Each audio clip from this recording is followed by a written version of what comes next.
Toastmaster, and obviously the president. Today, I want to talk to you guys about you. What makes you you, who you are, or in other words, your identity. Because we're told these days, be yourself. Don't let anyone else change who you are. Be your best self. But why? Because as people, we all reach this one point where we feel like we are not good enough. Our best self is just not good enough to achieve what we want in life. And we reach this wall, right? We're in this wall, and we're thinking to ourselves, okay, how am I going to get past this wall? And you look to the left, and you see someone just explode through that wall. You're like, what? What's going on there? And you think to yourself, well, if I can't work, if myself does not work, and can't go through this wall, maybe someone else can. And so you go around and try to find someone who has what you want, who can do the things that you want to do. And it can be that one parent, friend, celebrity, influencer, anyone, and you find that one person. And you try to become that person. You keep constantly changing yourself little by little so you can be like that person, so you can achieve that great thing that you want. But the thing is, that kind of way of life, most of the time, like 9 times out of 10, results in just pain, regret, and a lot of self-hatred. I know this because the exact same thing happened to me.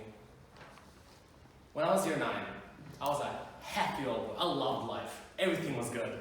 I had my parents, I had just started college, making new good friends. I was doing well in school. Sports was also going well. I was a little chubby. We moved. And I was just having a good old time. And the best thing about it was I loved myself because I was loud, explosive. I could take over a room, and I loved that about myself. And people would say things. They'd be like, "Oh, you're too much. You're doing too much. You're too loud. You're too arrogant." But they hating because they ain't me. It is what it is. But that was the mentality I had for a long time, and I learned a really big lesson at that point. Words can only affect you and your personality if you either trust, care, respect, or love that person. And this friend I had all 4. I loved this person, I trusted this person, I cared for this person, and I respected this person dearly. But the problem was, that person didn't like me. So, big problem. And so, this person would look at me and see all the bad things that other people saw as well. Like, oh, you're too loud, blah, blah, blah. And because we were kind of close, I guess, they would express these things to me, right? So they would tell me I'm loud. They would tell me I'm too arrogant. They would tell me I'm too show off and nothing like that. And so because I wanted to look good in front of this person, I would constantly change myself a little bit. I'd be less quiet. I would, change the way I talk to people, how I approach them, and all these little things. And I did this for 3 years. 3 years I changed myself constantly, little by little. And at the end of 3 years, I remember looking at a mirror and just staring at it and be like, who does this dude? Who's this guy? Because I don't know this guy. Because this guy is not someone that I would choose to be. But here I was, 3 years down the line, changing whoever I was into this person. And at the end of it was just bad. Because at the start, they didn't like me, but I liked myself. I was like, I'm the best. I'm the greatest. But now, they didn't like me still, and I hated myself. So it was just not a good movement. And so because of this, I thought to myself, well, what am I supposed to do now? I didn't change myself, didn't work.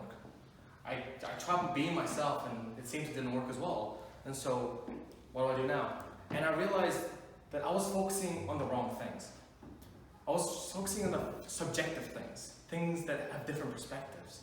So personality is a very subjective thing. Some people like it, some people don't. There's not that one personality that everybody likes. It's just impossible. And I realized, I should focus less on the subjective things and focus on the objective things. The things that I like doing, my skills, my public speaking, volleyball, basketball, my studies, and everything like that. And then the more I focused on those things, the more I started to like myself. I was like, what's going on? That was because showing myself that I can do these things and showing myself that I'm succeeding and I'm doing well concretes yourself into yourself. And you're like, oh wait, I was being myself and I was doing all these great things, that means who I am, whatever I was doing, was working. And I got it. And so every time I feel unsure or doubting myself, or am I a good person, people don't like me, I think to myself, I look back on the things I've done. I have great friends, I have a loving relationship with my family, and I've done all these great things. I've done well in school, I've done well in sports, and I'm like, okay, who I've been in the past, who I am now, has got me this far. And so, I'm okay, I'm good. Actually, I'm the best. And so, to leave you off with a message,